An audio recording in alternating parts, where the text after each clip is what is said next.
ভাত করলা আর আলু ডুমু ডুমু করে কেটে নিয়েছি। আর আলুগুলোকে আগে সিদ্ধ করে নেব। সিদ্ধ করতে বসিয়ে দিয়েছি জল দিয়ে।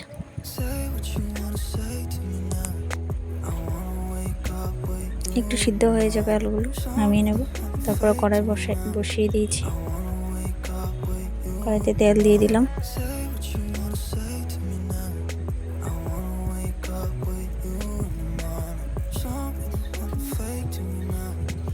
পাঁচফোড়ন দিয়ে দিলাম, একটু নাড়িয়ে দেব।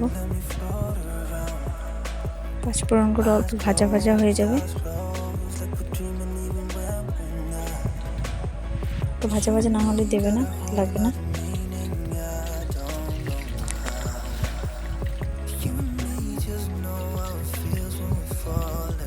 একটু ভাজা ভাজা গোল্ডেন গোল্ডেন হবে, তারপরে দিয়ে দেবে।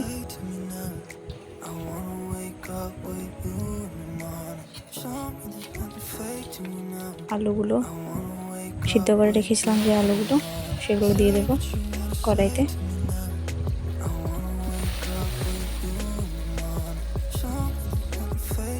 আলুগুলো ভাজা ভাজা হয়ে গেছে, তখন ভাত করলাগুলো দিয়ে দেব।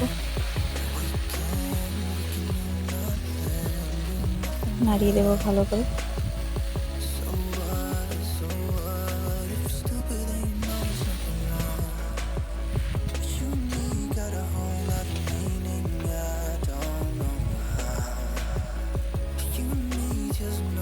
স্বাদ মতন লবণ দিয়ে দিয়েছি।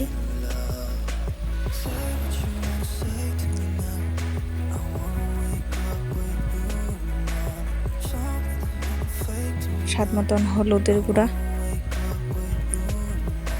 যতটুকু লাগবে ততটুকু দেবে, স্বাদ মতন যতটুকু।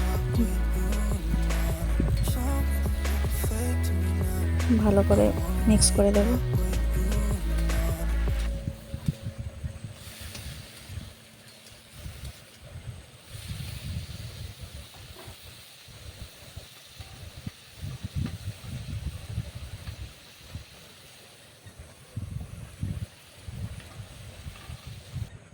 একটু ভাজা ভাজা হয়ে গেছে, এখন জিরা, আদা, কাঁচামরিচ বাটা দিয়ে দেব।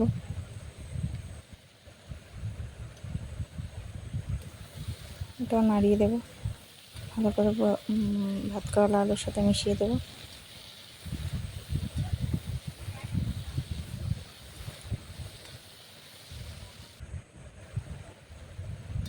মাখা মাখা হয়ে গেছে, অলমোস্ট সিদ্ধ হয়ে গেছে।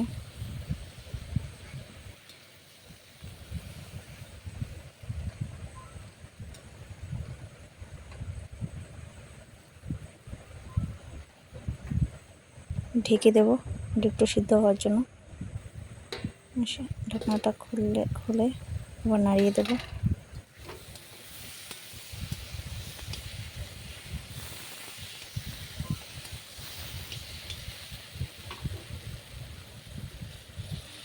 জল দিয়ে দেব পরিমাণ মতো।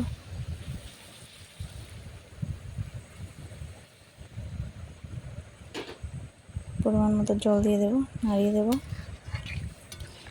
ভালো করে।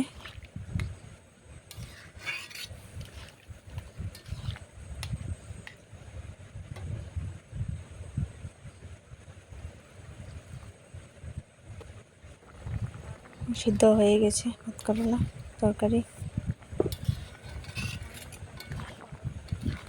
আলুও সিদ্ধ হয়ে গেছে। ভাত করলা আলুর ঝোল রেডি।